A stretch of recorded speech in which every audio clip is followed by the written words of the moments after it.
ইতালির নেপলস থেকে। আপনারা যারা কমিশনে যান, কস্তুরায় যান অথবা বিভিন্ন সরকারি দপ্তরে যান আপনার নিজস্ব কাজে ইতালিতে, সেখানে হচ্ছে আপনার ট্রান্সলেটর থাকে। আমি আপনাদের সবাইকে একটা রিকোয়েস্টই করব, আপনি যখন একটা জায়গায় যান তখন কিন্তু কাজটা আপনার। তো ট্রান্সলেটর যতটা ধৈর্য দেখাবে তার চেয়ে বেশি ধৈর্য থাকা উচিত মনে হয় আপনার নিজের, কারণ হচ্ছে কাজটা আপনার। আর যেই সকল ট্রান্সলেটররা আমার ভিডিওটি দেখছেন বা দেখবেন, আপনাদের কাছে আমার একটাই রিকোয়েস্ট, ভাই ওইখানে আপনি বসছেন সব মানুষগুলোকে কন্ট্রোল করার জন্য। অতএব এক একজন মানুষ এক এক টাইপের হয়, আপনি চেষ্টা করবেন একটু বিনয়ের সাথে কাজটা করতে।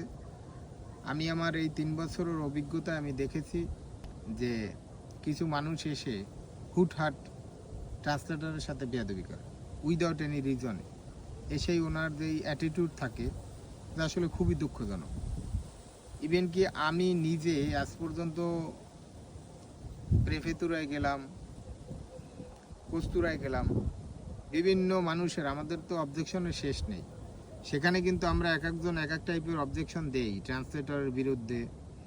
কিন্তু আমার সাথে আজ পর্যন্ত কোনো ট্রান্সলেটর কোনো বাজে বিহেভ করে নাই। সেটা কেন আমি আপনাকে বলি, কারণ আমি যদি হচ্ছে আপনার কস্তুরায় যাই, প্রেফেতুরায় যাই, আমি দেখি ওইখানে যেই ভদ্রলোক বসা, যিনি হচ্ছে আমার ভাষাটা ট্রান্সলেট করেন, এখন আমি যে হই, আমার যত বড় হাই প্রোফাইল থাক, আমার একটা কথা মনে রাখতে হবে, ওই ভদ্রলোক ওইখানে জব করেন।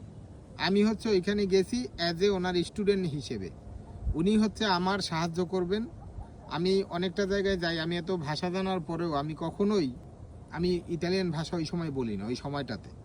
এর কারণ হচ্ছে যে ওই ভদ্রলোক ওইখানে বসা, ওই দায়িত্বটা ওনার, উনি হচ্ছে আমার ভাষাটা ট্রান্সলেট করবে। আর কখনো যদি আমি ইতালিয়ান ভাষা বলিও, বিভিন্ন সময় আমি বিভিন্ন জায়গায় যাই, গিয়ে হচ্ছে সেখানে একজন ট্রান্সলেটর থাকলে আমি চেষ্টা করি কথাগুলো যেন উনি বলে, ওই ভদ্রলোক নিজে বলে। কারণ হচ্ছে ওনাকে ওয়ান কাইন্ড অফ রেসপেক্ট আমাকে দিতে হবে। আমি যদি না দেই, এটা আমার দায়িত্ব। ওনার সাথে কোনোভাবে বেয়াদবি করা যাবে না ভদ্রলোকের সাথে, কারণ উনি হচ্ছে ওইখানে কাজ করেন, ওনার দক্ষতা এবং যোগ্যতা উনি ওইখানে বসছেন। অতএব আমার ন্যূনতম রেসপেক্টটুকু ওনাকে দিতে হবে। আর আমি সবাইকে বলি, কমিশন হোক যেখানেই হোক, একজন ট্রান্সলেটরের কাছে কিন্তু কমিশনে হচ্ছে আপনার ফিউচারটা থাকে। অতএব সর্বদা সদাচরণ ওনার সাথে করার চেষ্টা করবেন, ভদ্র এবং মার্জিত হওয়ার চেষ্টা করবেন। হোক ট্রান্সলেটর একটু অ্যারোগেন্ট টাইপের, কিন্তু আপনাকে কোনোভাবেই অ্যারোগেন্ট হওয়া যাবে না। কারণ আপনি আপনার কাজে গেছেন, আপনার 2 ঘন্টা যদি আপনি কমিশন দেন, 2 ঘন্টার উপরে নির্ভর করে আপনার সম্পূর্ণ ফিউচারটা। আর ট্রান্সলেটরের হচ্ছে 2 ঘন্টার উপরে ওনার কাজ, উনি ওই 2 ঘন্টার পে করবে ওনাকে, আহামরি টাকা না, অল্প কিছু টাকা। কিন্তু অতএব আমি আপনাদের সবাইকে বলবো, আপনারা যারা এই কমিশনে যান বা যেইখানেই যান, সেইখানে যদি ট্রান্সলেটর থাকে তার সাথে যথেষ্ট বিনয়ী হওয়ার চেষ্টা করবেন। কারণ ভাই আপনার কিছু সময় একটু স্যাটিসফাইড হই না, আপনি হন, উনি হোক, ট্রান্সলেটর ভাই যদি ভিডিওটা দেখেন, যারাই হচ্ছে আপনার এখানে আসবে, আপনার এখানে, তারা কিন্তু আমার দেশি ভাই, কেউ হচ্ছে ভিনদেশি না, সবাই বাংলাদেশি।